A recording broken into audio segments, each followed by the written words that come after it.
And the pitch.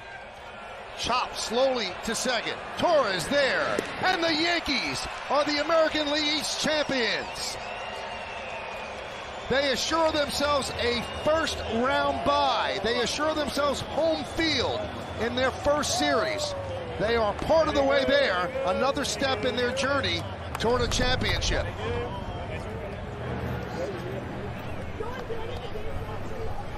Well, all the ups and downs of a season. Right now you get to look up, take a deep breath, and say, you're right, Michael, we have taken the first step. Now we've taken the second step by getting a bye, winning the American League East. A long way to go, but it's always a relief to get that American League East title. First baseman Lou Gehrig hung up an amazing mark by playing in 2,130 consecutive games. Then a fatal disease attacked baseball's Iron Man. In Yankee Stadium, touched to tears by the tribute, Gehrig made his last public appearance. For the past 2 weeks, you've been reading about a bad brag. Today, I consider myself the luckiest man on the face of the earth.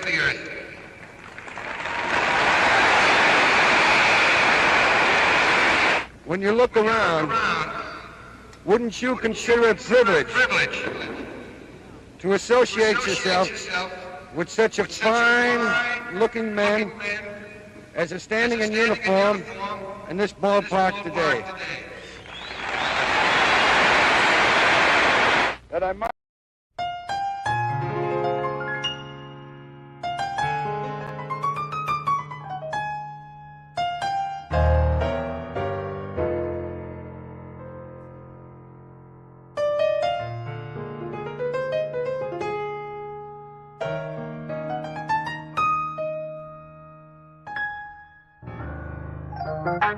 Reach out, oh, with Ray and Steve. Reach out, with Ray and Steve.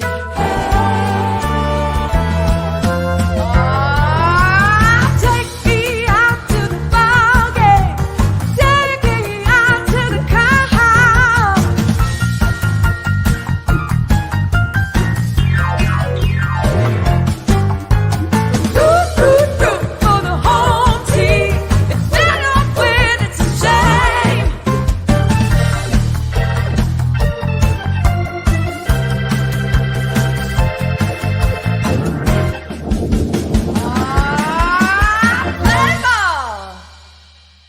Hi, everybody, and a very pleasant good evening to you wherever you may be.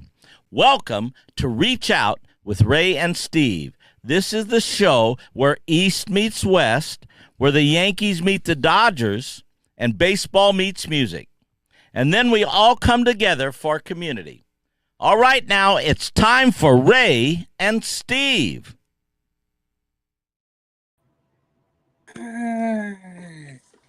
Okay, Ray? Yeah, we should have like a cheering thing, you know what I'm saying? Okay, well, go ahead, go cheer. Yeah. Wow, that's very impressive. Very How are impressive. you, Steve? I'm doing okay. How you doing?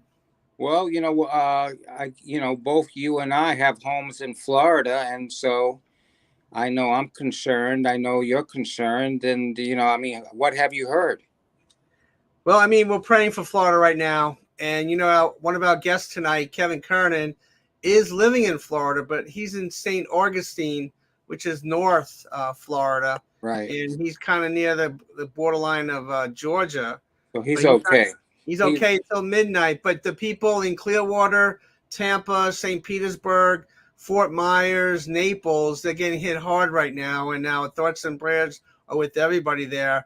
And the governor wanted people to evacuate, and millions fled, but a lot of people stayed. Right. Well, you know what? I think me and you, if we were back in Florida at this time, we'd stay too. You know what I'm saying? So I can't blame them. No, you can't blame them. But, you've been in Florida for a long time, St. Petersburg, and for spring training all these years with the Yankees. And when these events happen, it's very dangerous, but it's also It's Scary. dangerous.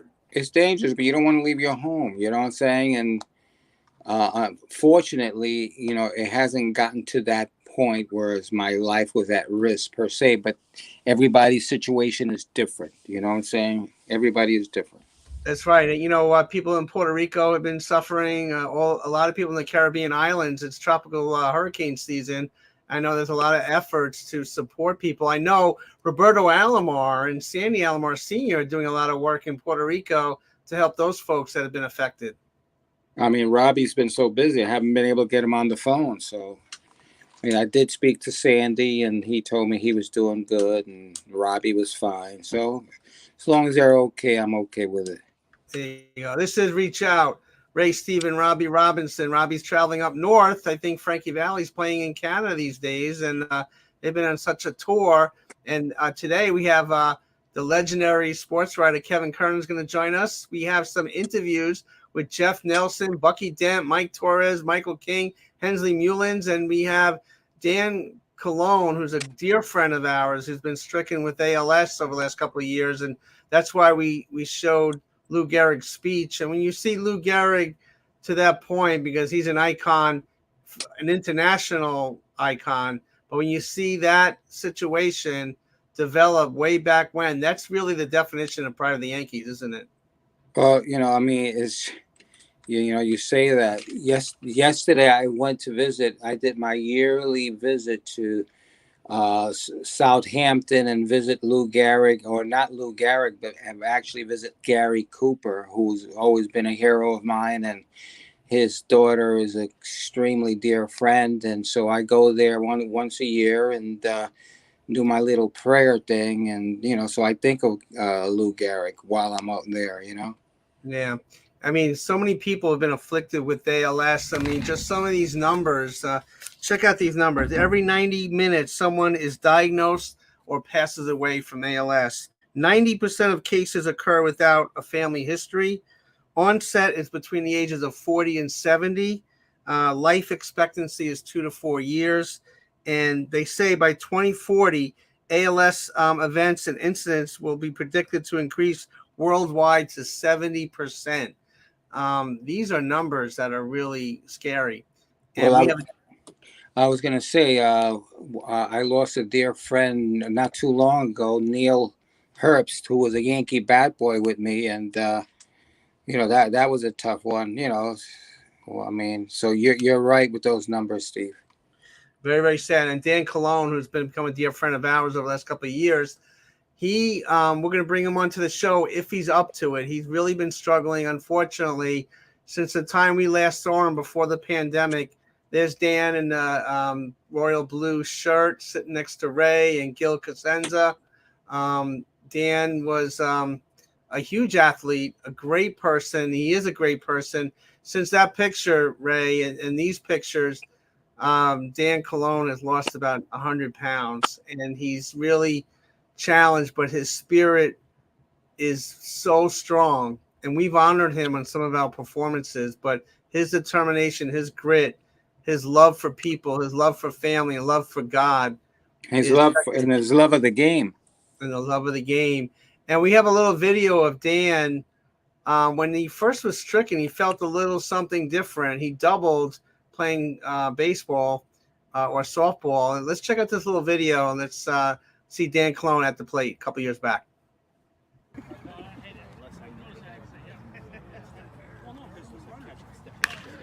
Boy, out of point, Dan. Get through. Keep going, keep going, keep going. Keep going, kid. Keep going. Hit it harder next time. Right there, right there. Damn.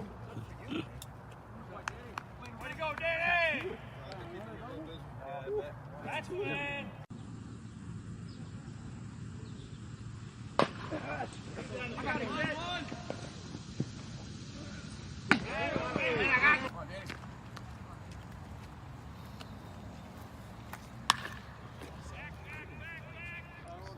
Oh shit. Come on, you gotta be a two! Come on! Woohoo! Woo! Nice rock!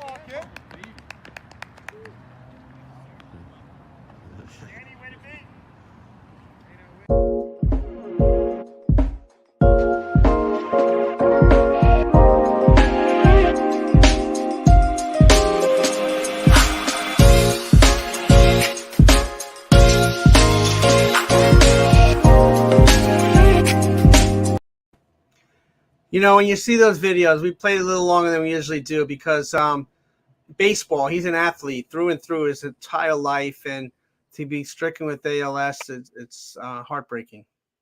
You know, there are no words, Steve. I mean, you know, the aspect of what he's going through, and then you think about what did Lou Gehrig go through. They're actually doing a movie about Lou Gehrig after the speech, and it's about what happened to his life those last 2 years after the speech, Right. and which was, you know, just it's heart wrenching to in essence understand when you see what this man actually went through and how he died.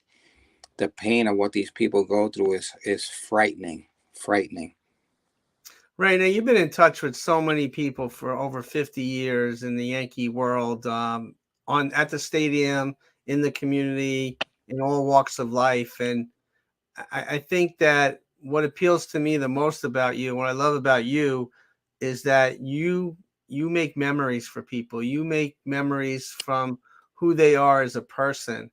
It has nothing to do with dollar signs. It has nothing to do with you could hit a ball this far or do this, but your heart is always in the right place. And I'm sure over the years you speak at different functions. I'm sure one of the most heartbreaking situations you can endure or see somebody struggle with is someone stricken with ALS. And I think that you provide, and other people are trying to provide the support that these families need, because sometimes health insurance is very expensive and the medical care is not covered.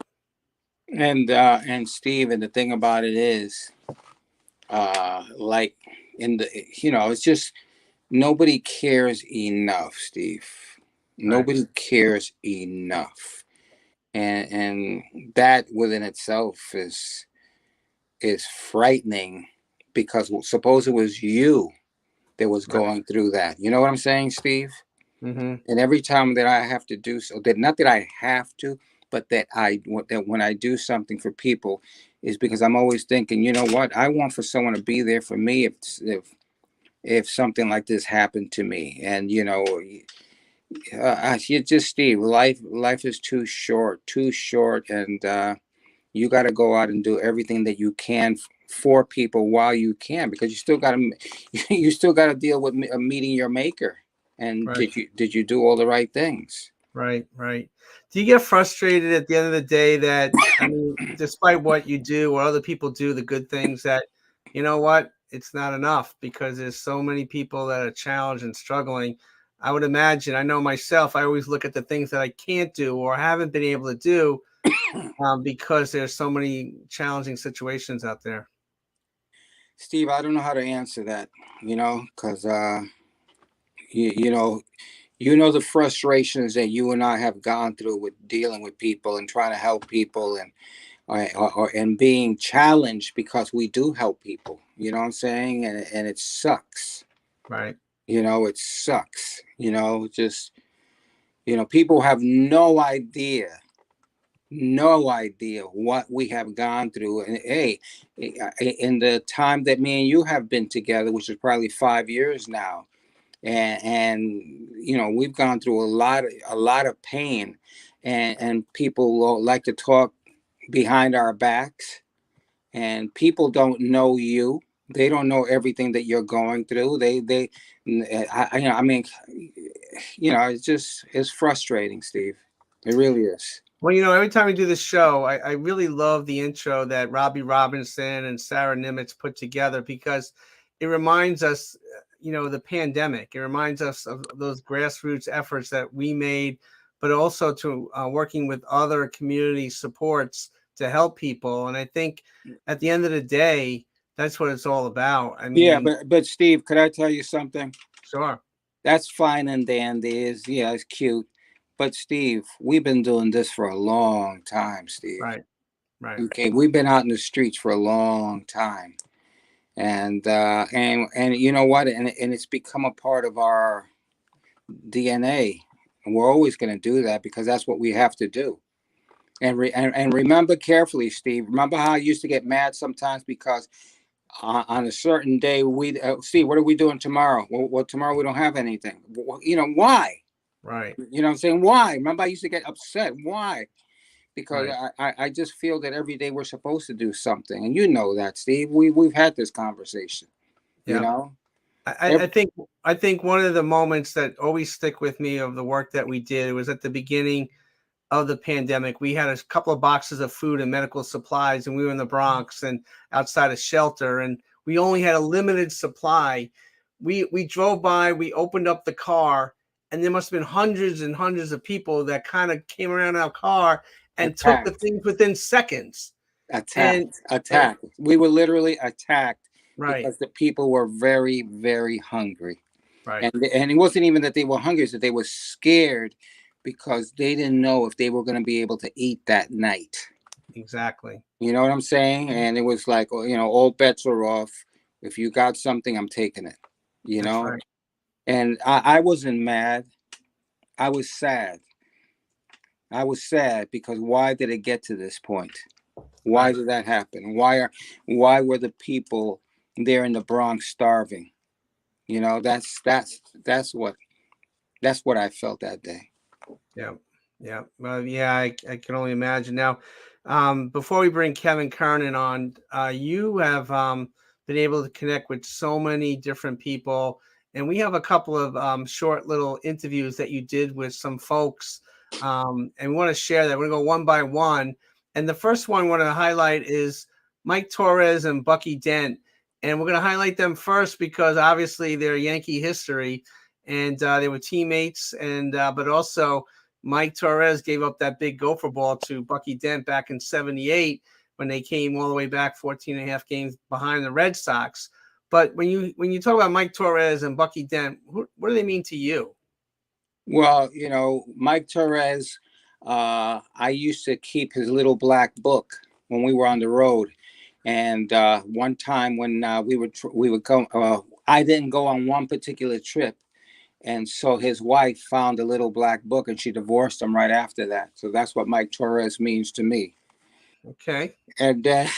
And then Bucky Dent was my roommate, who I love with a passion. Bucky Dent, he's just my man. He's one of my big brothers, and I love Bucky. You know, him and his wife mean the world to me. That's right. Well, like Mookie Wilson and Bill Buckner, they go hand in hand now in history. Right. Mike Torrez and Bucky Dent go hand in hand too. Let's check out a little interview that you did a couple of days back. Ready? I'm ready. Okay. This is the question America wants to know. What? Are the two of you, Bucky Dent, Mike Torrez, 1978 World Series, you know what happened? Are you guys friends? Absolutely. Are you sure? We're really good friends. How come you guys were pushing each other outside the hallway? Okay, I'm leaving that. I think we knew you were in here. Oh, thanks, Bucky. Dent. That's pretty funny stuff. You know, Mike Torrez only spent less than a year with the Yankees, believe it or not. He won 14 games, and he was a gamer. He was a baller. Yeah, no question. He is an animal, and I was very disappointed when he signed with the Red Sox. But the Red Sox overwhelmed him with money. You know, it is what it is. And he was there for 5 years. He also had Jeff Nelson, you know, World Series with the Yankees. He's an announcer with Yes, and I think he's announcing with the Meulens as well. So he's double dipping a little bit. But you also, good for him. Yeah, and you spent a little time with Jeff Nelson recently. Let's check that out. Jeff Nelson, you've been at the World Series. You've gone through every phase that a baseball player. What do you think Aaron Judge is going through? Oh, I can't imagine what he's going through with everybody standing up every single at bat, knowing that he's trying to break Maris's record or tie it now, and you have the Maris family here, so there's a lot of pressure. I don't know what he'll probably wind up doing it on the road. There's a lot of pressure here at Yankee Stadium. You know, he's doing his best. He's one of those common, even keel guys. I can't imagine being him. You heard it from Jeff. We'll find out this weekend. Thank you. Jeff is such a great guy because every time you put the camera in front of him, he says something really prolific. He's there for all the charities. I mean, he's such a great guy. And when you listen to him as a fan, you really feel connected with him because he's soft-spoken, but he's very intelligent. Well, you know what? He's the type of guy that, you know, if we need an interview, I know he's not going to say no. We were in the bathroom stalls the other day, and so I was in one stall, he was in the other, and I put the telephone under the stall, and he saw a hand coming up. He was wondering what the hell it was. It was my telephone. I asked him a couple of questions, and he answered them. So that's great, Jeff Nelson. So I had a choice to show the clip that you're talking about in the bathroom stall or the one we just saw. I chose the other one. So well, sorry. you did the right thing because his pants were off. Okay. All right. How about Michael King a little bit? Talk about him a little bit. Great guy. We're not where we are today without Michael King, and you know it. That's and right. He'll never get the credit that he deserves for what he did this year. He was our man, and you know what? Had he not gotten hurt, we'd have won a lot sooner than we did. That's right. That's right. We won last night. But let's check out the little interview you did with him at Yankee Stadium. Ken, you came a long way with this organization. I mean, how does that feel? Oh my God. I mean, it's the greatest feeling in the world to have these fans behind you. So it was a lot of fun for the first half this year, and now I'm part of the fan group. So it's fun to watch. Well, listen, thank you for everything that you have done, and the Yankee fans love you, man. I appreciate it. Thank you. You know what King means, right?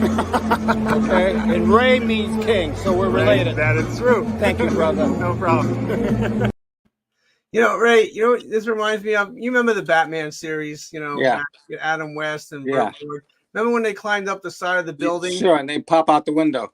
Right. You never know who's going to pop out the window. And that's kind of like you. You never know where the camera's going to be. It's like you climb up the wall. Yeah, that's true. Very true, Steve. Good analogy. Bam Bam Meulens, talk about him. He's kind of underrated. He goes under the radar a lot.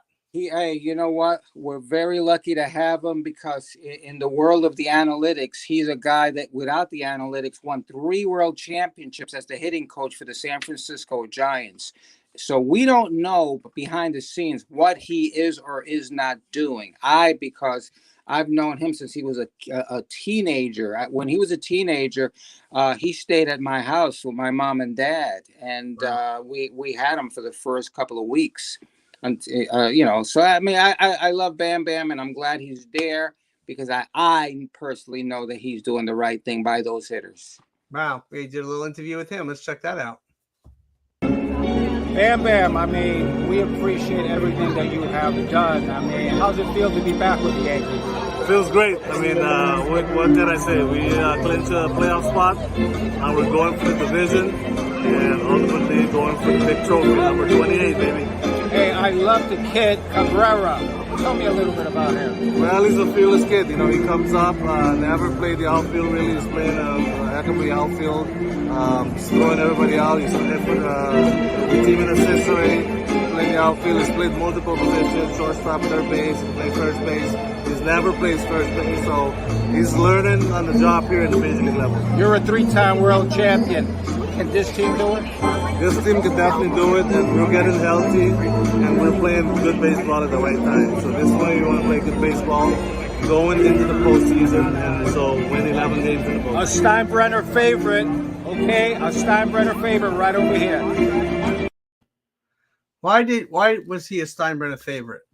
Because he stayed at my house on the boss's orders. Okay.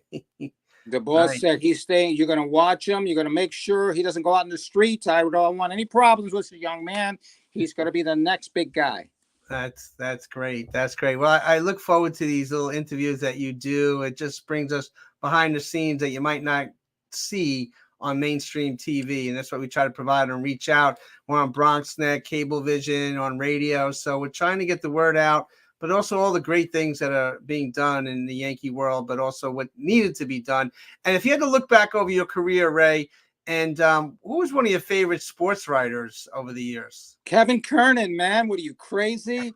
I love Kevin Kernan because he says it like it is and does it like it's said. There we go. Coach and Kernan. He was with the New York Post for 45 plus years. Did you know that? I'm sure you did. He was the man, the myth, the legend, and he's in the New York State Baseball Hall of Fame because he deserves it. And man, I miss him because he was the man. You know what I mean? He was the guy that everybody liked to go to. Well, I just made a quick phone call, and Kevin, who's in Florida, St. Augustine, so the storm hasn't hit him. So he was gracious enough to come on before he's boarding up his home. So, Kevin, are you there? Yeah, I'm here. I'm doing great. Just waiting for the storm. It's been an interesting 24 hours. We're in northern Florida, though, so hopefully we're doing, it'll be okay, hopefully. Tomorrow, I think tonight at midnight it's supposed to get bad. But, Ray's been here. Ray knows what it's like down here. So, by the way, I got to say, before we talk about anything else, Ray, you are the star of ESPN. I mean, Uncivil War? Are you kidding me? Unbelievable. I was watching last night. I was tired. I watched all the baseball, the football over the weekend, all the Judge. And, Judge is my man, as you well know. Matter of fact, Right. I had to laugh because about a week ago, my former paper ran a big story about Aaron Judge, and they didn't have any live quotes about his personality. They said told the Post in 2015. Well, the reality was he told Kevin Kernan in 2015, and I still get in touch with Patty Judge, and wrote a nice piece, as you see there. Thank you for putting that up. The Babe, Roger, and the Judge, and I talked all about where he came from, who he is, what he means for the Yankees, and I knew this in 2015. I could see it coming. Now I didn't know he'd hit 60 homers, but I knew he was going to be something special. And Ray, you and I talked about it in the clubhouse about this kid. We knew right away because I think one thing you and I have in common, we really understand people real quick. And, and Judge would always come over to me afterwards when the big press conferences were done and said, Kevin, you need anything? Because we had conversations that, weren't reported on. Because, there were things that I could maybe help him out, things he could help me out. One of the things I told him, fellas, this was a few years ago, and thank God he's done it. I said, listen, you got to stop running into walls, and you got to stop diving for balls against the Orioles when you're up by 9 runs. Start thinking more about your body and taking care of yourself. And this kid, he's changed his whole routine. He's not nearly as bulky. He's athletic. He followed, he followed a new game plan, and he's such a pleasure for fans, for everybody. Even now, I saw him walk tonight. He's smiling. He's at first base, diving back. I'm telling you, he makes the Yankees. I'm not making this too big. Kevin, is he the face? Is he the face, Kevin, of the Yankees? He's the face, the body, the brains. He's everything with the Yankees. You can see that they've taken his demeanor, his toughness, his joy of the game. That's what I want to emphasize most here. His joy of the game is off the charts. And he was like that every day. I talked to him every day in spring training. This kid loves to play baseball. But more importantly, and I got a question for you, Ray. This kid loves to win. What would the boss say about Aaron Judge? Well, number one, Kevin, if the boss First of all, he'd be signed for his career right now. Number one, he's signed for his career. And number two, I'm going to be honest with you. If the boss was alive and I'm working with the boss like I did in those days, then he, meaning Judge, would have a very personal relationship with the man. You know what I'm saying? And they would be like that. They would be boys in that respect. Whereas he would be like the relationship that the boss used to have with Thurman Munson. You know what I mean? Whereas Thurman would go up to his office. He wouldn't have socks on, but he still would put his feet on the boss's desk. And even though Thurman's feet were smelling, the boss would go with it. You understand? Well, that's what the boss always wanted, that kinship, that team. Yes. He wanted to be part of the clubhouse, hang out with the guys, his boys. And Thank you. Judge would be that. He'd be smart enough. Yes. Like Lou Piniella. Hey, Kevin, like Lou Piniella and the boss. Yeah. There's sometimes always wishing this game we had and sometimes I write like that. And Steve, you know that. And when we do interviews, myself, I bring people back. I would love to see Aaron Judge as part of the the Bronx Zoo. That would be fun because he's kind of and don't take this wrong, but there's a Reggie quality to him about believing in himself. Right, right. I get you. I know what you're talking about. Yeah, I know what you're talking about. Everybody's talking about now, he bet on himself. Well, when that happened back when Cashman read out gave the contract details out, I said, and I wrote, and you can check it out in my podcast. I said, this kid is going to have an unbelievable year, and he's not a kid anymore. This man is going to have an unbelievable year. He's going to show everybody what he's all about, and he's done exactly that. And now, having said all that, I don't want to scare you, but he's such his own man that if the deal's not right with the Yankees, and when I say the deal's not right, I'm not talking about money. He's looking at the big picture. Wins, lineup, pitching staff, life, career. He's got the whole world. He's LeBron right now. He's LeBron when LeBron made that decision. So what an offseason this is going to be. And my sneaky picks, I still think it'll go back to the Yankees, but I wouldn't be shocked. But my sneaky pick is the Dodgers. Wow. Did you have a conversation with Robbie Robinson today? Did you talk to Robbie Robinson today? Exactly. But I saw him on PBS too. Every time I'm on the show, I see these guys on all these great shows. Ray's on ESPN. Robbie's on PBS with Frankie and the boys. But here's the path to the Dodgers, the way I see it. The Dodgers lose Trey Turner because I'm hearing that he wants to go back. He wants to go back east and play in the East. He's a North Carolina kid, played there. Could see him signing if they bring the money up. That's the big question. The Braves. Okay, so now they lose Trey Turner. They have other pieces that they can put in there. They trade Cody Bellinger, maybe to the Giants, to get his contract off the books. All of a sudden, you have Aaron Judge money right in front of you. Now you've got a lineup with Mookie Betts, Aaron Judge, Freddie Freeman. That would excite anybody. So hopefully the Yankees get it done with Judge. But I will say this: Judge will make the best decision for Aaron Judge and his baseball career, just like he made the best decision for himself this year. Now, Kevin, I got to ask you, since you know the mother, and I know that she has a big say in this. Wonderful woman.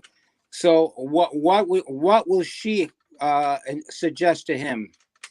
Well, Kevin? Patty Judge and Wayne Judge, just so everybody understands, they were basically, they were gym teachers and in administration in school. So think about your best gym teacher. You listen to them. They knew what they were doing. They were great leaders. That's who these people are. And Aaron was adopted at 1 day old, just like his brother was. And like Aaron told me way back in 2015, I never even thought, these are my real parents. And Ray, you would love that because he was all in right from the beginning. And they made that first day that I talked to them, they told me great stories because I said, was he that big as a baby, and all those natural things. And they said, to kind of think of it, he was kind of like, we had a joke, we called him the Michelin Man because he was like the big tire and he would, eat everything and do everything. So that relationship of Judge, his mom, his dad, his brother, and of course his wife, that's a great family relationship. She's from his hometown too, back in Linden, California. The mom will have influence, the dad will have influence, but she has such faith in her son that she will let him make the decision and she will move on. And I think you'll be seeing a lot of, no matter what, and I think this is the greatest thing here beyond baseball, that All Rise Foundation that he has, and there's a dinner November 18th, I believe. Are you going, Kevin? I don't think I can make it because of a couple of reasons, but I would love to be there. But the All Rise dinner, that's going to be something. He's going to leave his mark moving forward in baseball in so many ways. I don't think he's won the Clemente Award, has he? I don't think so, but he will win it. I guarantee. Exactly, he will win it, and he will win the Muhammad Ali too. Yes, and it will mean a lot to him. So I think the mom. The only thing I'm thinking about, and sometimes I put myself in players' shoes, and I think that's why I relate to them. I played the game through college. I know how hard the game is. But I also know, and I'm just throwing this out there, and I could be totally wrong, but his mom and dad make a great effort to be at games. But you know yourself, traveling these days, as you get older, traveling from California all the time to New York and things like that, that's got to be an impact as well. So there's a lot of factors here involved. But and you know what's cool? I'm sorry, Kevin. What was cool last night on the Yes telecast, you see every time Aaron Judge gets up, and his mom was sitting right there to have that camera angle to see how proud she was of her son. I mean, it doesn't get better than that. Well, that's a great word. I'm glad you brought that word up, proud. Her pride in her family is tremendous, and I think that's a big part of what. And Aaron's pride in the Yankees is tremendous too. So all that is going for the Yankees. Unfortunately, they didn't listen to me. I wrote the column years ago, several times. Sign this kid. We used to have a little joke, fellas, when I used to walk into the clubhouse. They say I was over with the Mets for the first couple of weeks of spring training. I'd walk over to the Yankee clubhouse. I'd go right back to the back where Judge's locker is. He'd see me. He'd have that big smile. I'd walk over to him and I'd say, so Judgy, did the Yankees offer you a contract over the winter? And he would laugh and say, come on, Kevin, it's the Yankees, meaning like the Yankees are going to hold the hammer as long as they can hold the hammer. That's just the way it is. But now he's got the hammer. So that's right. It's going to be really interesting. And as a Yankee fan, I grew up a Yankee fan. And just for Yankee fans in general, he's a great, no matter what he decides, he's a great Yankee. And he'll always be a great Yankee. Because how many years was Reggie a Yankee? 5 years. 5 years, right? So I think he'll come back.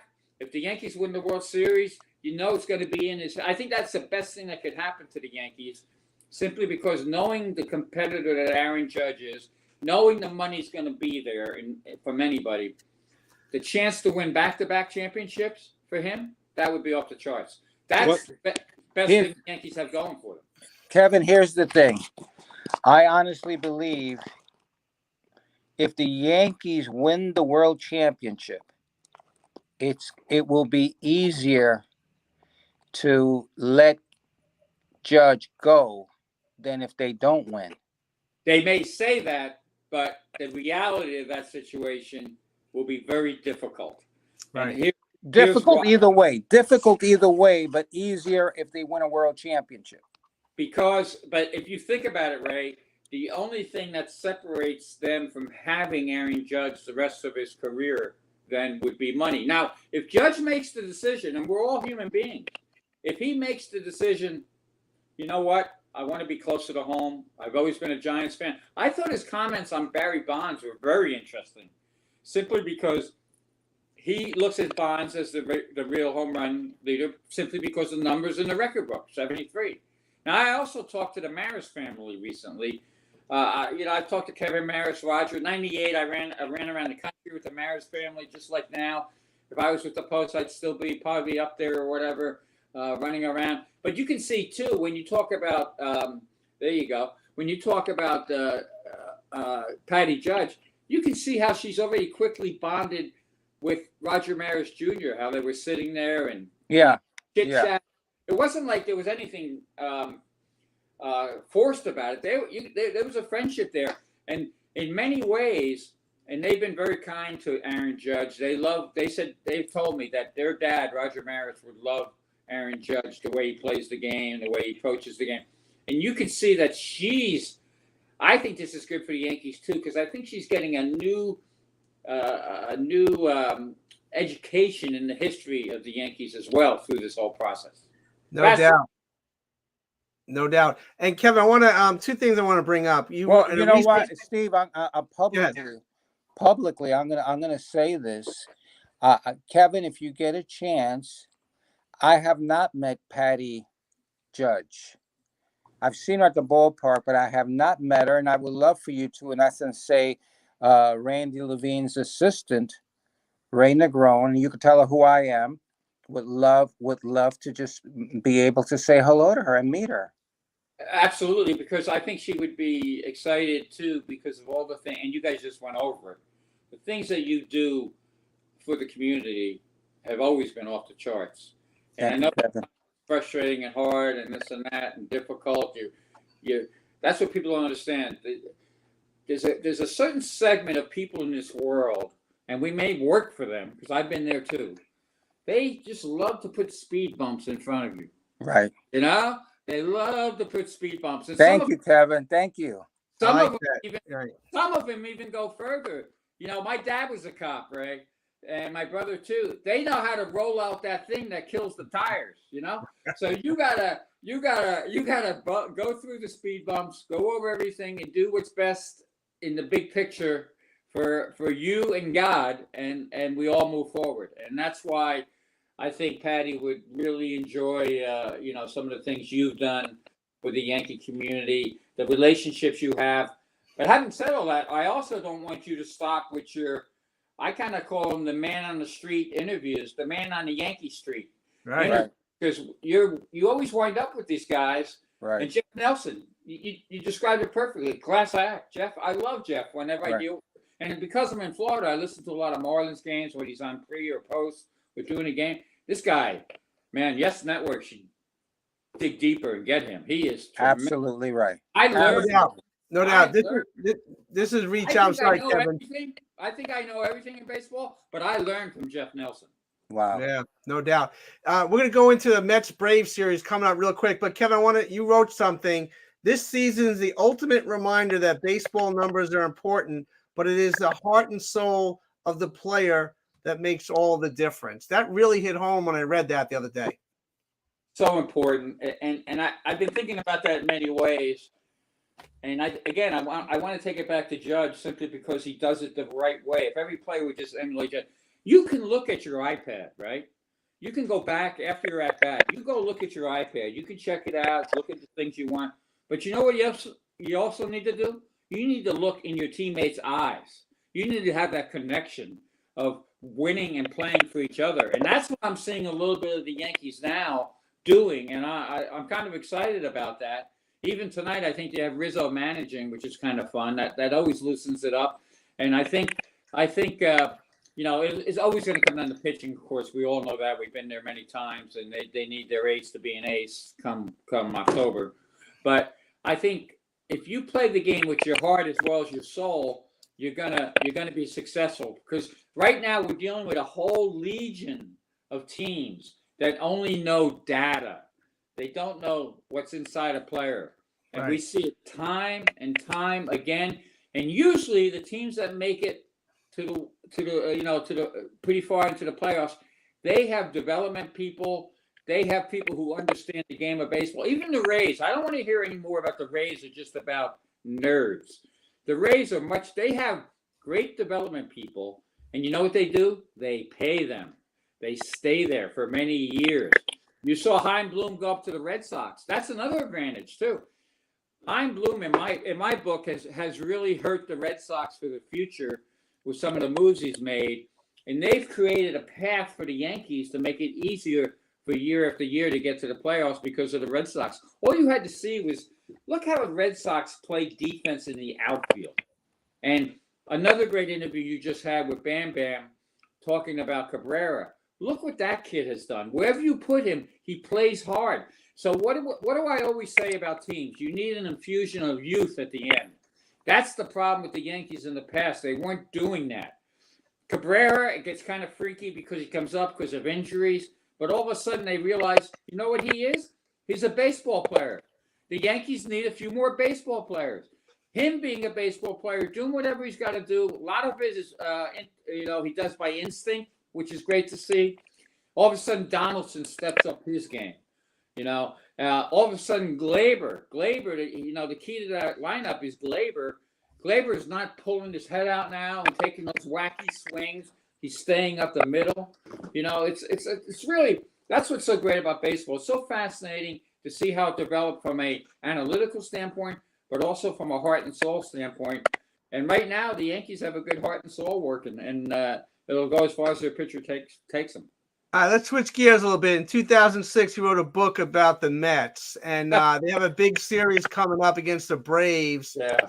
They're tied for first right now. What's going to happen in a couple of days?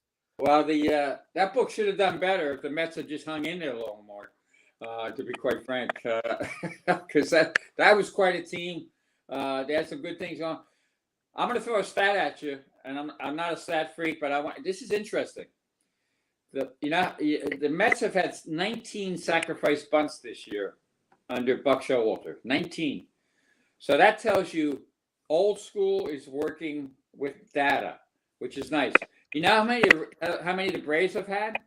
0. They haven't had a sacrifice bunt all year. Wouldn't it be something if the NL East came down to a sacrifice bunt that the Mets did that gave them a run that beat the Braves? Yeah. So that would be amazing. But what I see, hey, the Braves are no pushover. Again, what did I just say? Infusion of young talent. Michael Harris has made a tremendous difference, and the other young player they have, and the pitchers. They've had some injuries though, have come up to their pitching. I think if DeGrom, the last outing really concerned me because of the 4 walks. I've known DeGrom forever. I know the scout that signed DeGrom. By the way, in the world that we live in, Ray, consider this with speed bumps. The scout who signed DeGrom, who wanted DeGrom, hit him basically away so the other scouts wouldn't know he was on him, and pushed for the Mets to sign him and draft him. Well, about a year after they got DeGrom, they fired him. so you never know. You never know. Why am I not surprised? You are not surprised. The scout who went to the wall for Brandon Woodruff for the Brewers went to the wall. The scouting people didn't even know who he was.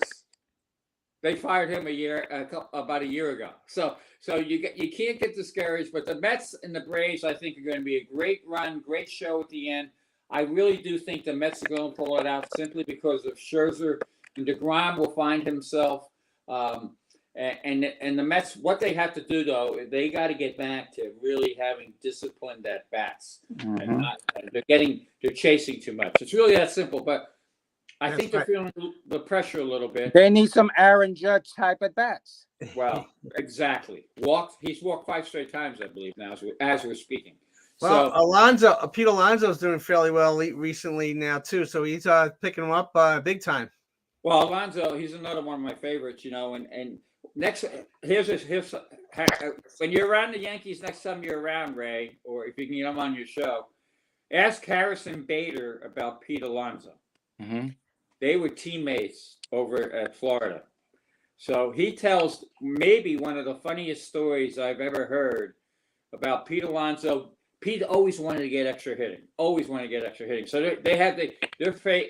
they're playing their arch rival that night. Pete takes Bader to the batting cage. They line up the pitching machine. It's going. It's firing. Well, he gets a crazy ball that's knuckling at him. Right. Alonso. To avoid it hitting his shin, he slides his bat down. The ball ricochets off the bat, hits him right in the nose, breaks his nose.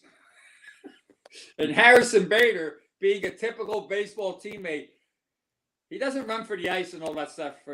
He falls on the ground laughing, because it was such a goofy play. So the ultimate thing would be that would be kind of a fun thing if the Yankees and Mets make to the World Series and Bader and a connection.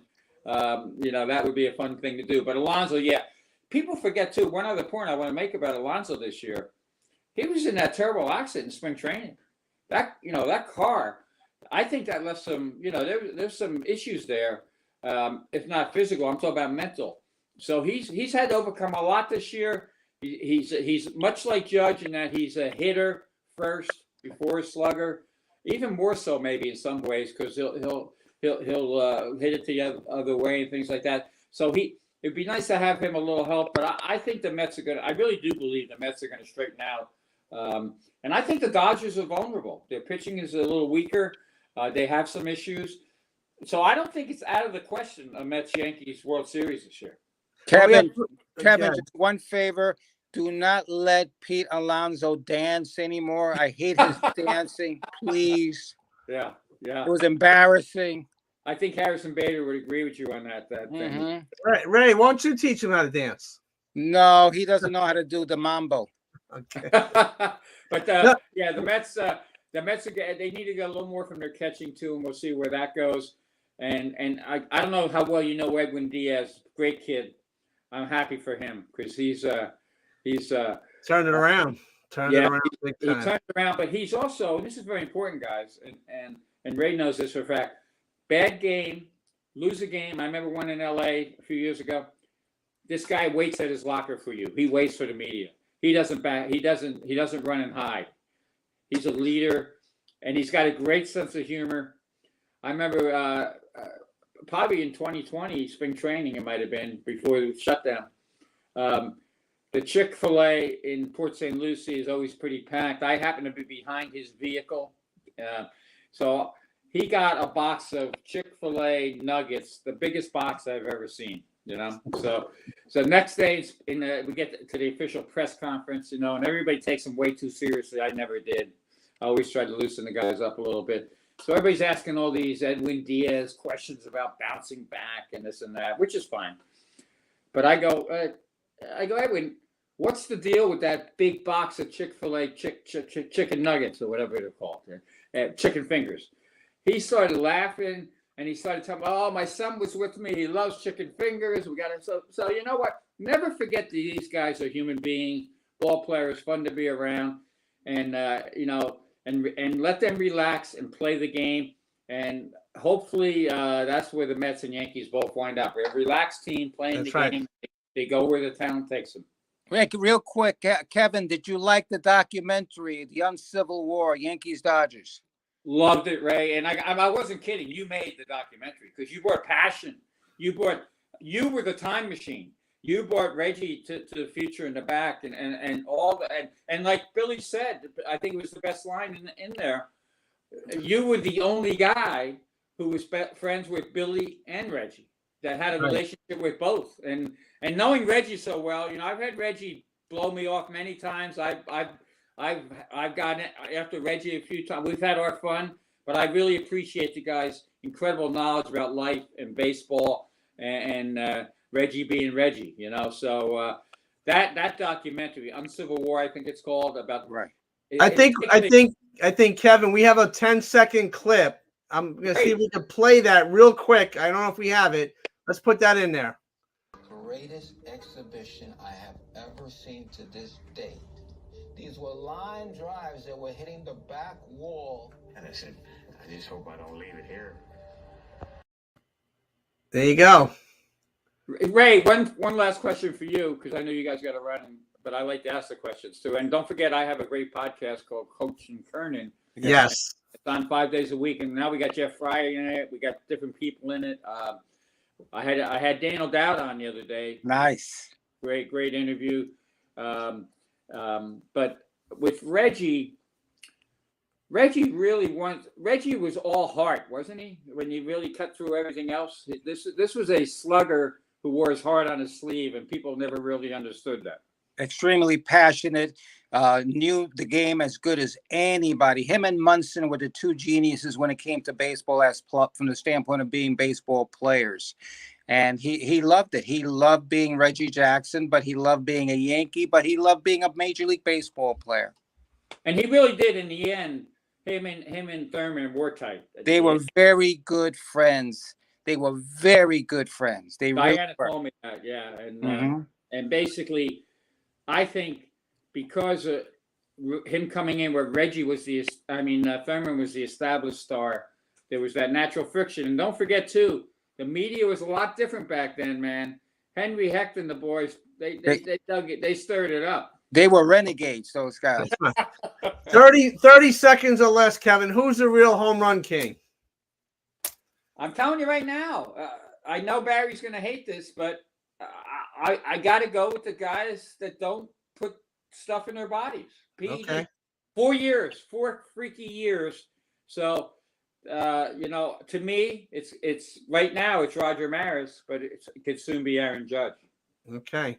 Kevin Kernan, thank you so very much, sir. You're great friends with Ray. We become friends, so keep up the amazing work that you do, sir.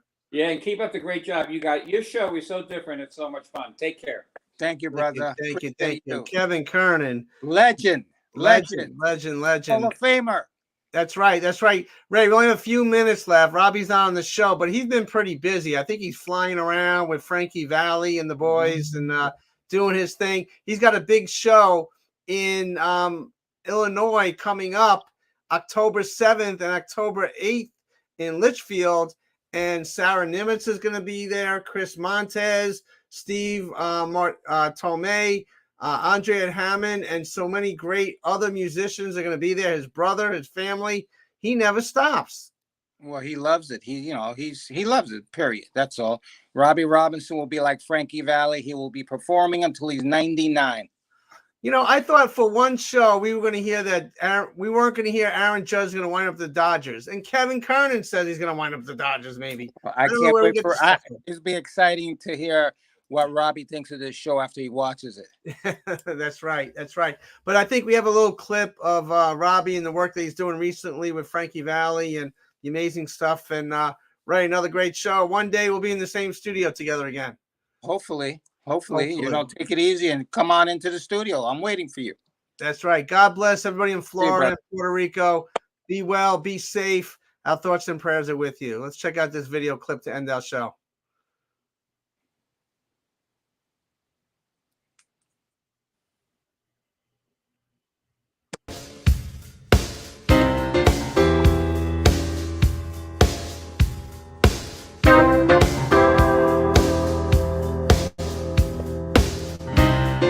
Morning from Ulaanbaatar, Mongolia. Excited to let you guys know that I will be in Litchfield, Illinois. Hello, this is Richie Gahate Garcia, and I'm coming to Litchfield. Hi, this is Sarah Nimitz, and I'm going to Litchfield. I'm Steve March Tormey, and I'm going back to Litchfield. See you there. Hey everybody, Dr. J here. I'm heading to Litchfield and I hope to see you there soon. My name is Harry Kim and I'm honored to be asked by the Robinson brothers to perform with them in Litchfield. The incredible Robinson Brothers Homecoming Concert. The lineup of musicians and singers is just absolutely mind-blowing, and I'm so excited to be part of it. And it will be a concert that will benefit the St. Francis Foundation in their efforts to beat cancer. So please, please, please join us. For Collie Jones, Frankie Valli from the First National Tour of Jersey Boys, and I'm going to Litchfield. Hey, this is Paul Von Mertens from the Brian Wilson Band, and I'll see you in Litchfield. Can you dig it? I knew you could. But anyway, my brother Robby and me are coming back with our all-star band, and we're coming back to Litchfield. That's right, we're coming back to Litchfield.